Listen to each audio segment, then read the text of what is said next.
Bienvenidos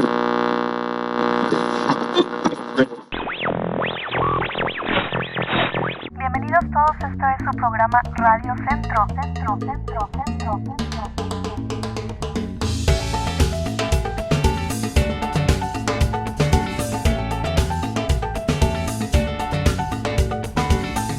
Bienvenidos todos, esto es su programa Radio Centro. Estamos transmitiendo desde el condado de Humboldt al norte de California, en el territorio indígena Wiyot. Saludamos a los pueblos migrantes, los pueblos indígenas del sur que están aquí prosperando, están protegiendo la cultura con la que venimos todos en la mochila. Estamos felices porque hoy está en el programa una invitada muy especial. Una mujer a la que me aprecio de llamar compañera, una mujer con la que estoy reconectando después de hace muchos años y que me llena de gran orgullo tener hoy en el programa. Por favor, quédense en la KZZH, esto es Radio Centro. Yo soy su conductora Brenda Pérez y hoy estará con nosotros Yuteíta Hoyos. Bienvenida, Yuteíta. Hola, ¿qué tal? Muchas gracias por la invitación y bueno, un gusto estar aquí el día de hoy. Hoy vamos a hablar, como siempre, de temas que nos interesan en la comunidad, pero hoy en particular les invito que no le cambien, que se queden porque viene un mensaje importante. Vamos a hablar de los derechos de los pueblos indígenas y en particular de las mujeres indígenas.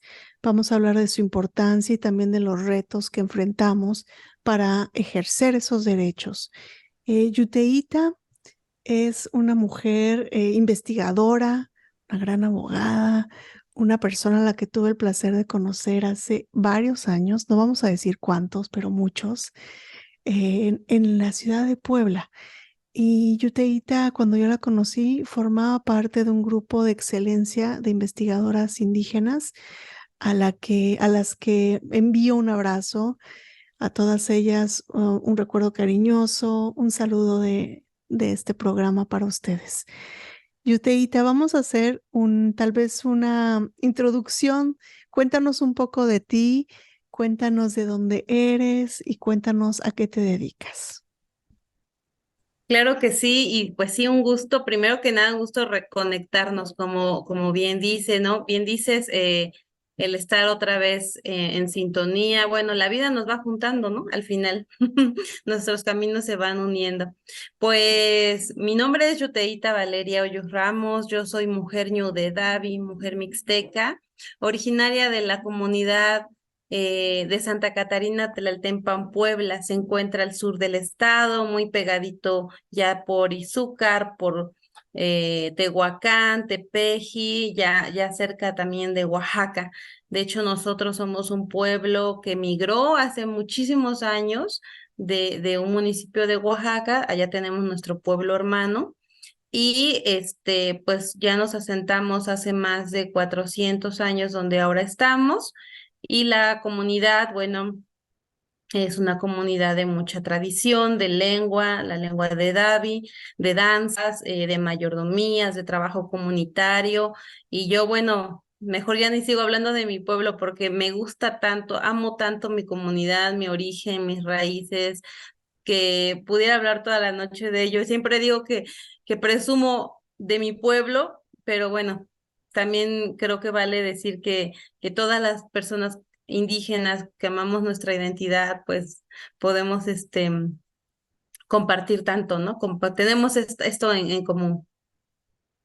Así es, compañera, y también decir que nuestros pueblos indígenas han tenido que emigrar por muchas razones, a veces forzadas, muchas razones que algunas personas en Estados Unidos no pueden comprender. Hablemos tal vez brevemente de las principales causas de migración en los pueblos, tu pueblo, el pueblo donde eres originaria.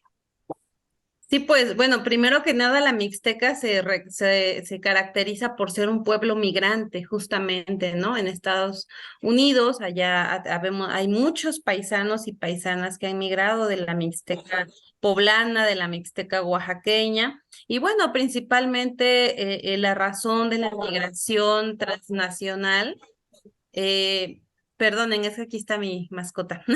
Este, pues proviene de la necesidad de poder acceder a otros derechos, ¿no? No, no me gusta llamarlo oportunidades porque no son oportunidades, son derechos, los cuales pues, mantenemos limitados en nuestros lugares de origen.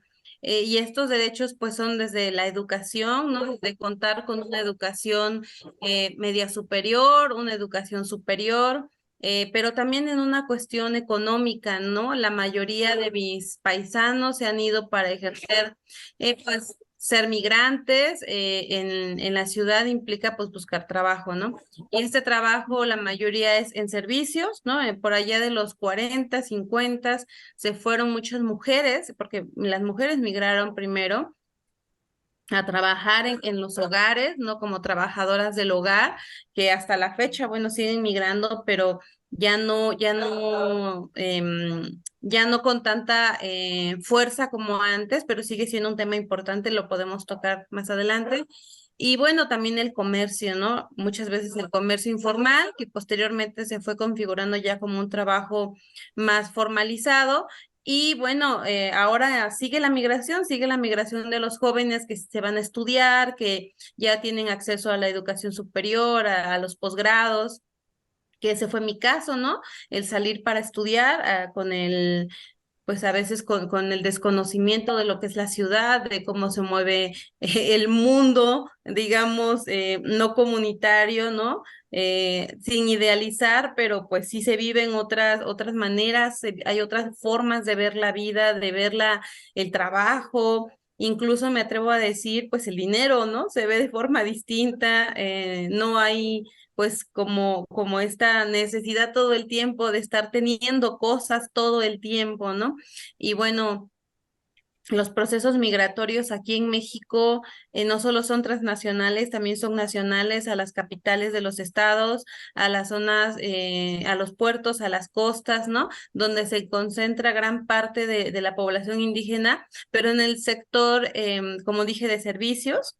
No somos necesariamente la gente con el poder económico, sí hay, ¿no? Porque también rompamos el imaginario, sí hay hermanos y hermanas indígenas que han prosperado económicamente, pero ciertamente es que la gran mayoría seguimos en una situación todavía de precariedad, donde, bueno, por eso siempre seguimos exigiendo este reconocimiento, ¿no? De nuestros derechos. Y hacia allá vamos, Yuteíta, entremos en materia cuando dices son derechos y no oportunidades.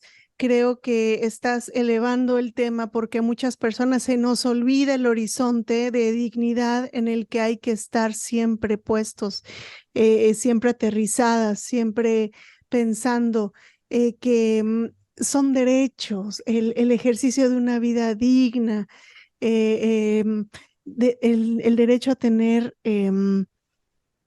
educación, salud, alimentación, techo, tantas cosas, de hablar nuestros idiomas, de practicar nuestras danzas. Entonces, hablemos de los derechos en este marco de migración, pero también en el contexto actual que estamos en México.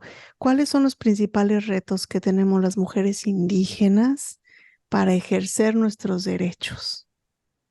Híjole, los retos son amplios. Bueno, hablar de acceso a la justicia en general, en el marco general del país, de México, pues de por sí es un escenario hostil, es un escenario en el cual pocas veces llegamos, ¿no? Sabemos que la cifra negra, es decir, aquel número de personas que no denuncian es enorme, ¿no? Y esto se debe, bueno, que el acceso a la justicia implica, pues, inversión económica, ¿no? Para poder acceder no solo a un asesor o defensor jurídico gratuito, no un abogado que pueda llevar nuestros asuntos, sino también el traslado que puede implicar acudir a una institución de administración de justicia, un juzgado, una fiscalía, pues implica gastos, implica no acudir a trabajar, tal vez pedir permiso en el trabajo, A esto le podemos sumar pues la violencia institucional, ¿no? Que muchas veces, pues más bien casi todos hemos vivido, ¿no? Alguna vez, no solamente en las instituciones de justicia, sino también en las instituciones de salud,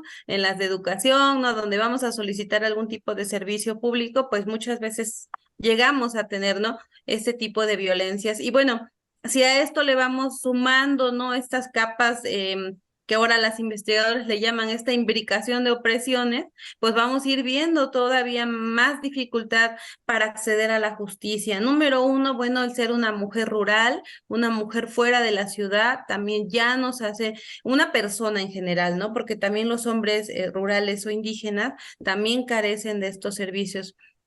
Pero vayamos acotando cada vez más. Si nos vamos a hablar entonces ahora solo de mujeres indígenas, entonces hablamos todavía de una opresión mayor, ¿no? En la cual, bueno, pueden haber distintos tipos de discriminación, lo hemos visto, ¿no? Como no acceder a la justicia en tu lengua materna, tu lengua originaria, o incluso hablando el español, que no se entienda nuestra cultura, que no haya una persona que ejerza una pericial, un especialista que pueda ofrecer una pericial en antropología social o cultural que permita conocer el contexto de las personas y de esta manera poder entender cómo acceden a la justicia, a las justicias, ¿no? Y bueno, hablemos también del marco en el cual las mujeres de forma general estamos frente a un contexto de violencia. Aquí, por ejemplo, en el estado de Puebla tenemos una alerta de violencia de género. Para quien no conoce lo que es la alerta, es un mecanismo administrativo que deriva del Poder Ejecutivo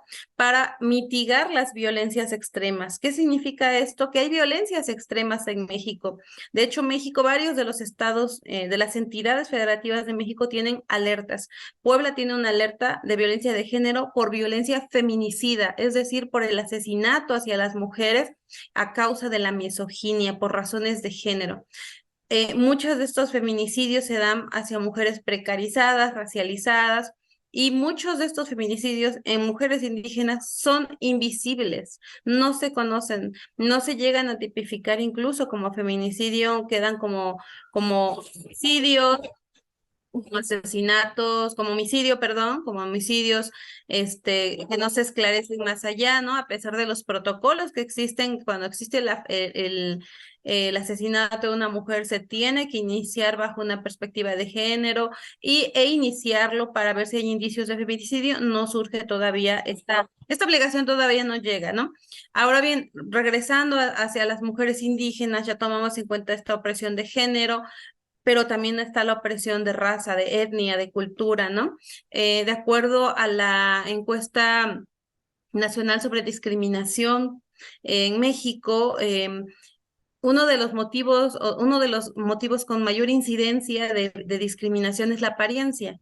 Y para nosotras, las mujeres racializadas, la apariencia es algo que nos distingue, ¿no? La tez morena, a lo mejor la estatura, el tipo de ropa que se llega a utilizar, el tipo de lenguaje. Entonces, todas estas maneras en las cómo nos mira el Estado o cómo nos llega a mirar la sociedad, pues es perjudicial al acceder a la justicia. Yo en lo personal, como mujer indígena, pues tengo muchos privilegios, ¿no? Tengo una licenciatura, tengo un posgrado, tengo espacios de opinión, ¿no? Mi voz es escuchada en muchos espacios y me doy cuenta que a pesar de ello, sigo estando en un nivel de discriminación en muchos espacios, ¿no? Que nace no solo por mi apariencia, sino también porque asumen que el ser indígena es ser ignorante. Asumen o hay un prejuicio que el ser indígena es una persona que no se defenderá, es una persona que no exigirá, y cuando exiges, sales del esquema del ser un buen indígena, ¿no? Para el Estado, sales del esquema del Estado de que los indígenas somos serviciales, ¿no? Del esquema del Estado de que los indígenas siempre somos muy tranquilos y que nos las pasamos en esta exotización y folclorización de que solamente hacemos rituales, ¿no? De bienvenida, ¿no?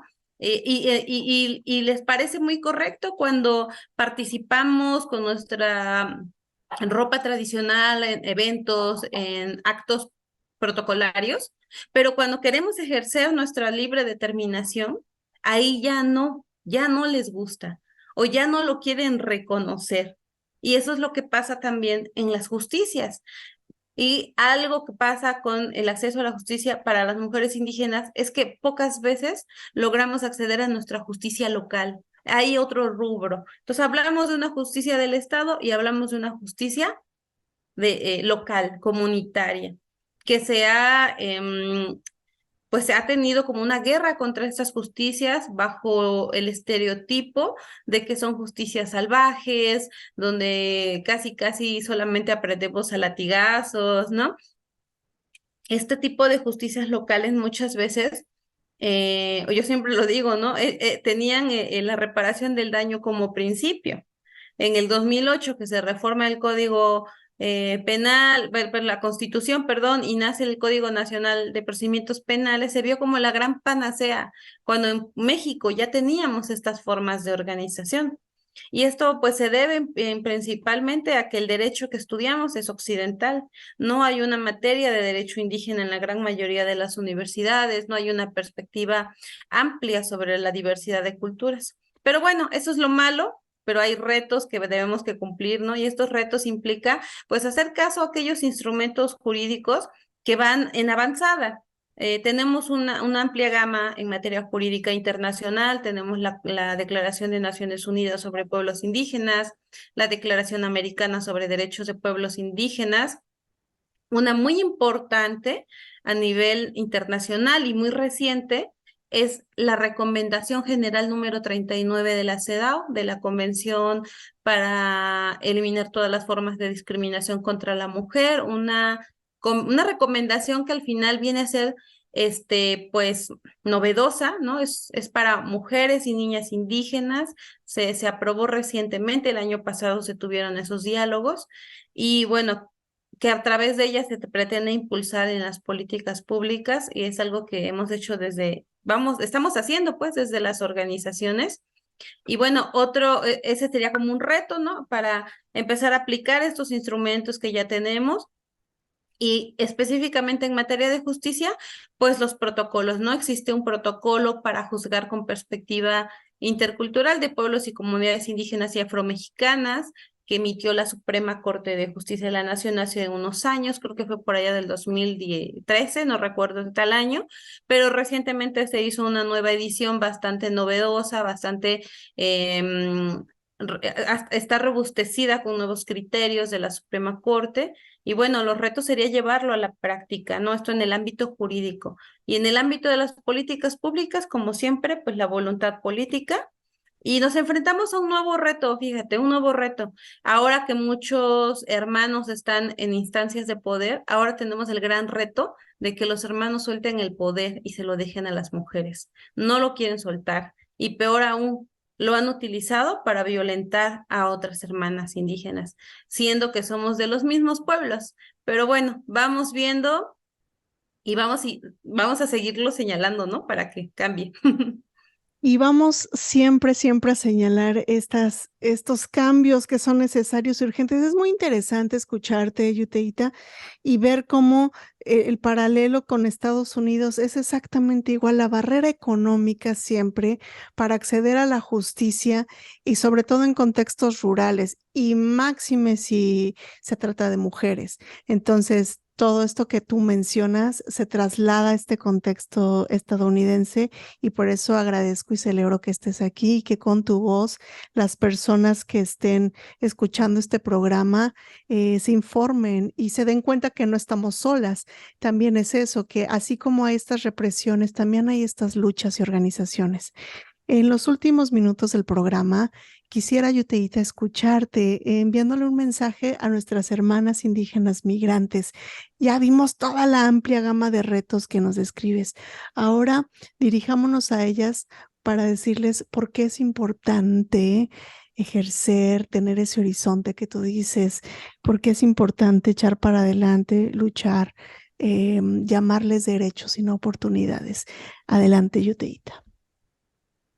Claro que sí, pues primero mandarles un abrazo, porque no es fácil estar lejos de donde somos. Las personas que somos originarias de una comunidad sufrimos, nos duele el corazón dejar nuestra tierra, nos duele mucho perder a veces la lengua y Pues este proceso migratorio pues nos ha enseñado mucho, ¿no?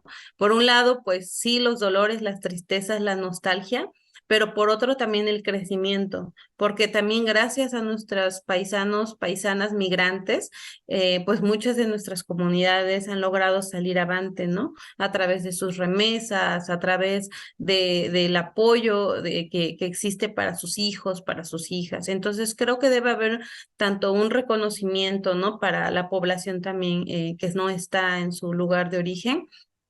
Y bueno, ¿por qué sería importante conocerlas? Mientras estemos en desconocimiento de nuestros derechos, no podremos apropiarnos de ellos y no podremos exigir lo que nos corresponde. Tenemos la ley de nuestra mano, tenemos los códigos, tenemos las declaraciones a nuestro favor.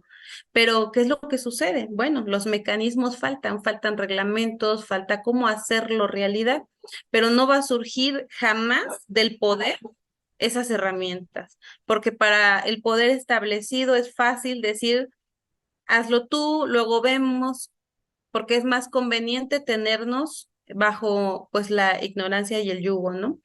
¿Qué implicaría para nosotras conocer nuestros derechos, conocer cuáles son los mecanismos de impulsar también políticas públicas, pero principalmente impulsar la organización comunitaria?